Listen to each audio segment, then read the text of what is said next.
Good Cat by Jeff Coleman.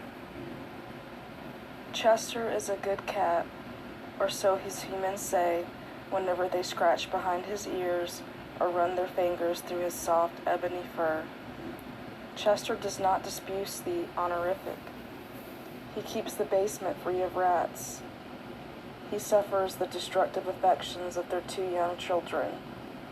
He keeps an ear out for when his humans are sad, and when comfort is needed, he lies in their laps while they stroke his head and keeps them company until the shared warmth lulls one or both of them to sleep. All these things are reason enough for Chester to qualify as a good cat, but there is also another, a secret known only to Chester and the rest of his kind. It's the last thing for which he claims with no hesitation whatsoever the high and lofty title of good cat. It is something he thinks about each night before he lies beside the fireplace and waits for his 2 adult humans to go to bed, for it's only in the stillness of a house asleep that Chester's true work can begin.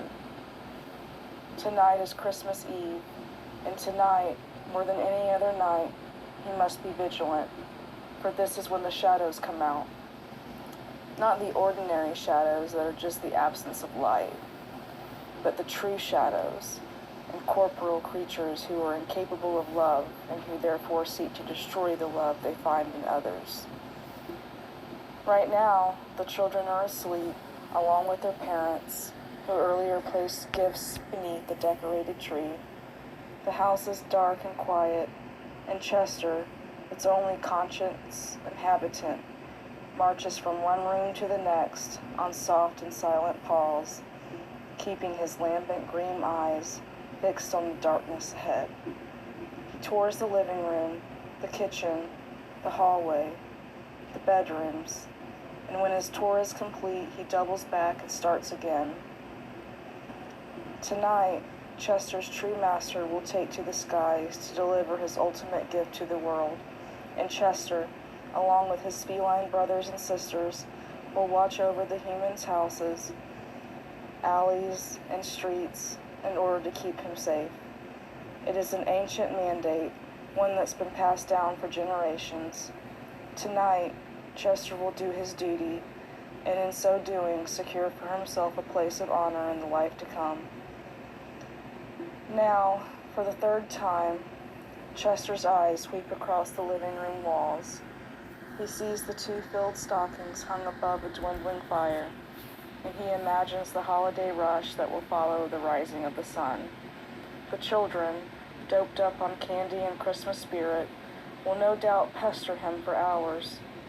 Nevertheless, he looks forward to the lull that will come later in the day, a time when he can finally nap beside the humans that, in spite of everything, he's grown to love. Chester is knee-deep in this happy vision of the future when he spots the creeping shadow by the front door. It's not like the other shadows in the room. It's somehow darker and thicker and pulses like a diseased artery. Chester slips behind the couch and, tail swishing, watches it as it extends along the length of the wall.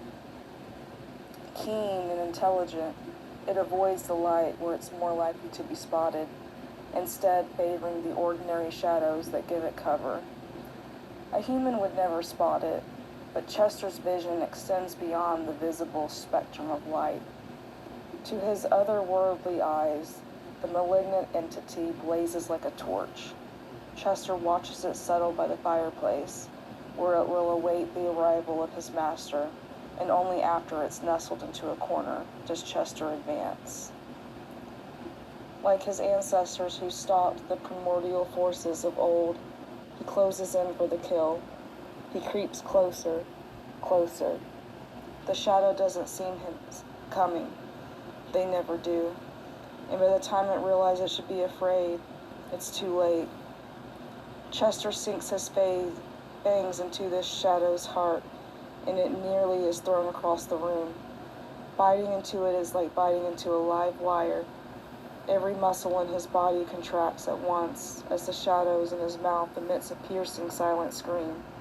It struggles to break free, but Chester's grip is solid. His teeth puncture its massless exterior, piercing a soul that pulses and throbs like a mortally wounded heart. "Let me go," the shadow pleads. The force of its soundless voice is like a shock wave, distorting the space and time surrounding them. But Chester doesn't let go, will never let go. And at last, after what might have been minutes or hours, he feels the shadow weaken.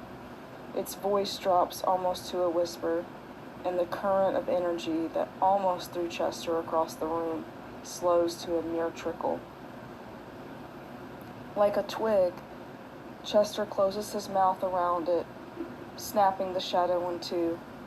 Exhausted, he drags his prey toward the fireplace, where he drops to his paws and dozes. For tonight, at least, his work is done, and now the only thing left to do is wait for his master to arrive.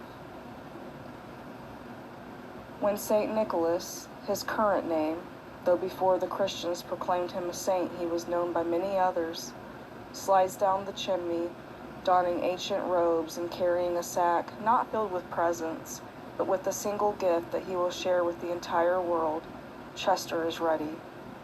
St. Nick spots him lying beside the fireplace, and when he glances at the far wall, he sees that the shadow projected by the cat's mouth contains another shadow, limp and lifeless.